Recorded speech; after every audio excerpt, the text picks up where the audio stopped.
নমস্কার বন্ধুরা, আবার একটা নতুন রেসিপিতে আপনাদের স্বাগত। আজ চটজলদি বানিয়ে নেব ডিম ভাপা। তার জন্য লাগবে 2 চামচের মতো তিল আর 2 চামচ সর্ষে। এইভাবে খুব ভালো করে ধুয়ে নিলাম। তারপর এগুলো মিক্সিতে দিয়ে 4টে কাঁচা লঙ্কা অ্যাড করে দেব আর একটা টমেটো টুকরো টুকরো করে এর মধ্যে অ্যাড করে দেব। সামান্য পরিমাণ নুন দিয়ে দিতে পারেন, তাহলে তেতো লাগবে না।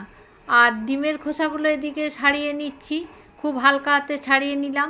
ডিম সেদ্ধ করার সময় একটু নুন দিয়ে দেবেন, তাহলে ডিমের খোসা খুব তাড়াতাড়ি ছেড়ে যাবে। এখানে মশলাটা আমার প্রায় রেডি হয়ে গেছে।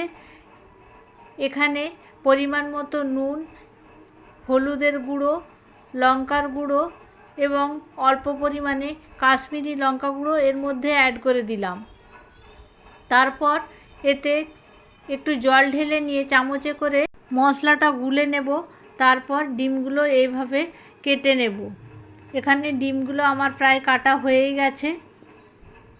ডিমগুলো একটু ভালো করে সেদ্ধ করতে হবে, তা না হলে ডিমগুলো ছেড়ে যেতে পারে।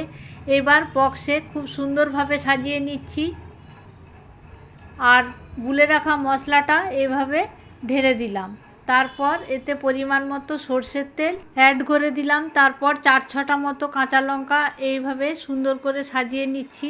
আমি ফাটিয়ে দিয়ে দিলাম, আপনারা ছুরি করে মাঝ বরাবর চিড়ে দিতে পারেন লঙ্কাটা, তাহলে আর রান্নার টেস্ট আরও বেড়ে যাবে। আর এই ডিম ভাপা গরম ভাতে জাস্ট অসাধারণ লাগে আর চটজলদি রান্নাও হয়ে যায়। অফিস টাইমে বা স্কুল টাইমে যখন খুব তাড়াতাড়ি থাকবে, তখন এই রান্নাটা বানিয়ে নিলে খুব মজা করে খাওয়া যায়। আর ফ্রাই প্যানে আমি আধ মগের মতো জল ঢেলে নিলাম। তারপর গ্যাসটা মিডিয়াম ফ্লেমে রেখে দেব আর বক্সটা এভাবে আমি বসিয়ে দেব। তলায় আপনারা স্ট্যান্ড দিতেও পারেন, না দিলেও হবে। এবার মিডিয়াম ফ্লেমে 5 মিনিট ভাপিয়ে নিলেই রান্নাটা রেডি হয়ে যাবে। এখানে আমার রান্না রেডি হয়ে গেছে।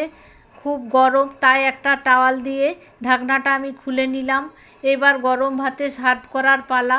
আপনারা এই রান্নাটা বাড়িতে ট্রাই করে দেখুন, দারুণ খেতে হয়, দারুণ মজাদার রেসিপি। এই রান্নাটা ভালো লাগলে আপনারা লাইক, কমেন্ট, শেয়ার করবেন। সুস্থ থাকবেন। দেখা হচ্ছে পরের ভিডিওতে। ধন্যবাদ।